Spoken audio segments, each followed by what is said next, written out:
Oi, gente! Vamos dar início ao nosso segundo vídeo falando sobre o tema da semana, que é guarda e visitação. No vídeo anterior, nós demos uma pequena pincelada sobre o assunto. Hoje vamos tentar nos aprofundar um pouco mais sobre os tipos de guarda, as diferenças, entre elas, e eu também vou explicar com um pouquinho mais de detalhe como que funciona na prática, um processo judicial de guarda, ok? Então vamos lá. Ontem nós falamos sobre os tipos, Relembrando, existe a guarda unilateral.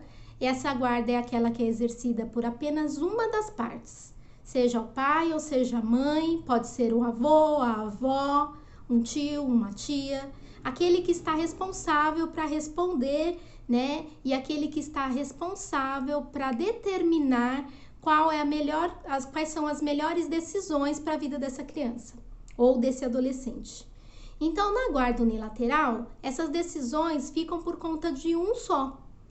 O que era muito comum, tá? Por mais que hoje a gente olhe e fale assim, nossa, não faz nem muito sentido, Porque a responsabilidade de um filho é do pai e da mãe. Mas por mais que fosse que hoje tenhamos esse tipo de pensamento, era muito comum a guarda ser só da mãe no momento de separação. Por quê? Porque como nós falamos ontem, era muito comum pensar que essa responsabilidade era exclusivamente da mãe. E o que acontece, E o que acontecia com muita frequência nesses tipos de situação?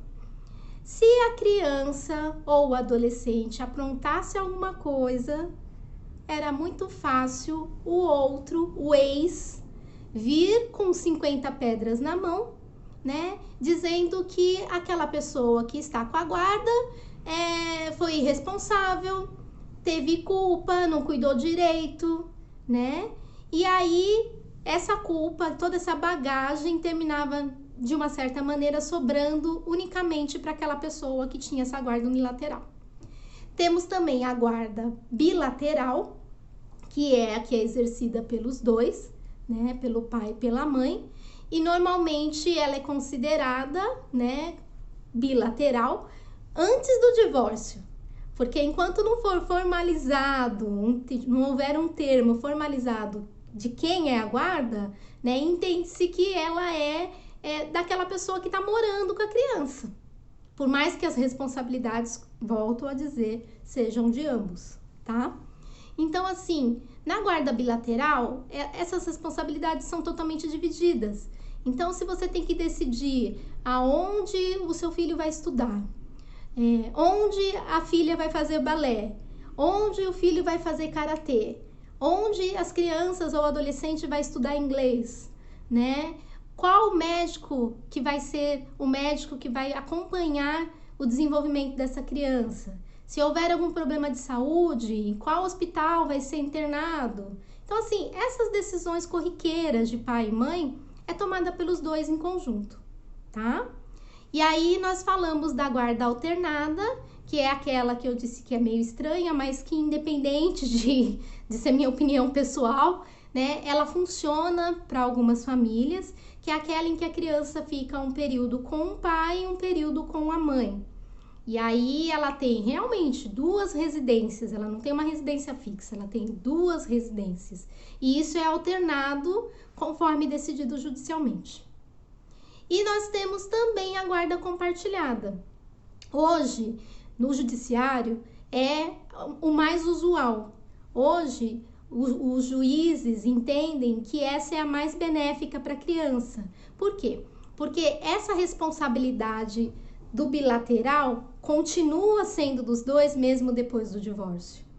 E aí, uma coisa que muitas pessoas não observam, eu falei um pouquinho, sobre a criança ou adolescente que talvez possa ser problemático, No momento que o pai e a mãe têm a guarda compartilhada, se por acaso, por uma travessura, a criança quebrou o vidro do vizinho chutando uma bola, e aí isso vai ter que ser ressarcido.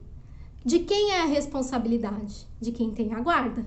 Se ela é compartilhada, papai e mamãe põem mão no bolso e vão lá arrumar o vidro do vizinho. Entenderam? Então, assim, na prática, Por que que isso precisa ser colocado num papel? Por que que existe a necessidade disso ser feito um processo judicial para se determinar uma coisa tão óbvia, que é cuidar e ter responsabilidade sobre o seu próprio filho? Porque, na maioria das vezes, por falta de bom senso, papai, que está com a guarda, ou mamãe, que está com a guarda, por birra, como eu disse ontem, por meras questões de birra, né, terminam impedindo a convivência dessa criança com aquele que saiu da casa no momento da separação. Então, para resguardar os direitos da criança, que no processo de guarda é o mais interessado, né, e tudo que for julgado vai ser feito defendendo o melhor interesse dessa criança. Então, para resguardar isso, existe esse tipo de ação, para que a criança possa ter o direito de conviver com aquele que está saindo da sua casa no momento do divórcio. Como eu disse ontem, volto a repetir, um mau esposo, uma má esposa, não necessariamente será um mau pai ou uma má mãe. Então, as pessoas têm que aprender a separar as situações quando se trata de crianças, né?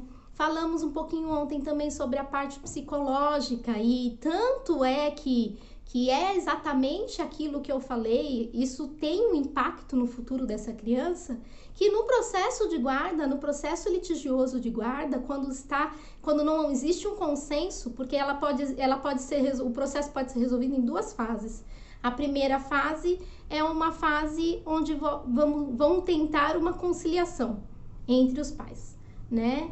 E aí nessa conciliação fica determinado, muitas vezes o pai ou a mãe, aquele que não vai ficar com a criança, não faz questão nenhuma de deter a guarda, porque ele confia plenamente nas decisões daquela pessoa que está com a criança ou simplesmente porque ele é negligente e não quer ter essa participação, não quer ter essa responsabilidade.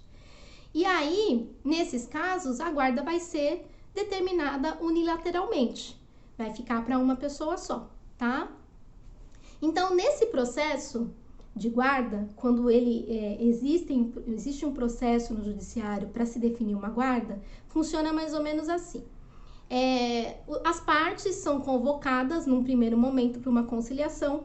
Se houver um acordo sobre quem vai assumir esse papel da guarda, se vai ser compartilhada, se vai ser unilateral, se vai ser alternada, né? Se houver um consenso, né, entre as duas partes, pai e mãe, para poder definir como vai ser o futuro dessa criança a respeito da guarda, é feito um acordo ali, é redigido um termo. Nesse termo também, mesmo que seja uma guarda compartilhada, fica definido as questões de convivência, datas de visita, esse tipo de coisa. E aí encerrou ali, o juiz, né, analisando esse termo, vai passar pelo Ministério Público, porque tem menor e ele é obrigado a entrar para poder defender o interesse desse menor.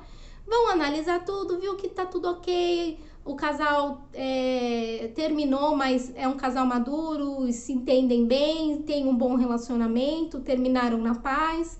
Então, ali o juiz vai dar uma sentença e vai ficar definido o que foi acordado entre as duas partes. Se não houver esse acordo, né, esse é um tipo de processo que, infelizmente, é demorado, é um processo desgastante. Algumas pessoas ficam com dúvida, né, porque, meu filho é muito pequeno, ele vai ser ouvido? Ele vai ser ouvido, né? Se não houver um consenso, é convocado para esse tipo de ação uma equipe multidisciplinar que trabalha para o juiz. Nessa equipe multidisciplinar vai ter psicólogo, vai ter assistente social, a criança vai ser ouvida sozinha por esses profissionais. Esses profissionais vão ouvir todas as partes envolvidas nesse processo de guarda, pai, mãe, avó, quem estiver envolvido no processo, todos serão ouvidos, tá? E aí, esses profissionais, eles fazem um laudo, né? Eles fazem um laudo que é um texto falando para o juiz quais as conclusões que eles chegaram após toda a entrevista, toda aquela pesquisa que fizeram conversando com cada parte. E o Ministério Público também acompanha tudo isso, né, representando o interesse da criança, e o Ministério Público também vai fazer o seu laudo lá e falar para o juiz qual que é o parecer dele sobre aquela situação, o que ele entende que é melhor para aquela criança, né? Então, assim, processo de guarda não dá para ser genérico, processo de guarda é muito individualizado, porque todos os argumentos, todas as situações são analisadas individualmente, tá? Então, nesse processo, né, além de ter todo esse trâmite de passar por um profissional, agenda uma outra data, passa por outro profissional, convoca tal parte da família, faz isso, faz aquilo, pode ter várias audiências. Então é um processo desgastante, demorado e não é um processo barato. Lembrando que sempre que houver litígio, quanto mais problemática for a ação, mais cara ela vai sair para a pessoa que está ingressando, tá? Então, a gente tem que pensar que o bom senso e o consenso, né, são sempre a melhor solução, na maioria das vezes. É óbvio, gente, tem casos que não dá para ser amigavelmente. Eu tenho toda a consciência de que nem tudo dá para resolver numa boa, né? E nesses casos, infelizmente, as pessoas têm que passar e fazer com que a criança também passe por todo esse trâmite judicial que é demorado, desgastante e muitas vezes termina sendo até cruel, tá? A gente falou um pouquinho agora sobre os tipos, né? Eu já passei para vocês como funciona no judiciário, basicamente né? Essa bagunça aí que passa de um para o outro, é um processo demorado justamente por conta disso, considerando que tem poucas pessoas, poucos profissionais, né, em cada fórum para trabalhar nessa área multidisciplinar aí do juízo, as audiências terminam às vezes demorando 2 anos para ser marcado uma análise psicossocial. Então, assim, é um processo que demora, né, o que na parte amigável poderia demorar no máximo 6 meses, se for para o litigioso, pode passar de 3 anos. Eu já vi processo de guarda que está aí há 5 anos no judiciário e não foi definido ainda, né? Quem perde com isso? A criança. Então, assim, mais uma vez eu falo, né? Tem que pensar no melhor interesse do seu filho. Sempre que você for tomar uma decisão em nome dessa criança, pense se realmente aquilo que você está fazendo é o melhor para ela. Se isso vai ter um impacto no futuro dela, tá? Eu, como disse, não vou me aprofundar em alienação parental, porque a alienação parental não faz parte dos nossos temas, mas eu só vou lembrar aqui que aquele que tem a guarda, que fica jogando a criança contra o pai ou contra a mãe, aquele que não tem, né? Aquele que saiu da casa e fica impedindo a criança de ter acesso a esse pai ou a essa mãe, está cometendo um crime. E esse crime é punível de você perder o seu poder de guarda. O juiz pode fazer com que você perca o seu poder de guarda. Ah, mas como vai saber? Lembra que eu falei? A criança vai ser ouvida por profissionais da psicologia, que às vezes num mero desenho que a criança faça, ele descobre 1000 coisas que estão acontecendo na cabecinha dela. Então, para você não correr esse risco de repente, por birra, ficar longe do seu filho e aí ter que trocar, né? De repente, as decisões não são mais suas, esse poder deixa de ser seu. O que poderia ter sido amigavelmente resolvido agora virou um problema. E fora que acontece também de repente essa criança com 18 anos te processar, porque ela vai sentir que foi ferida no direito dela de conviver com o pai e que você impediu.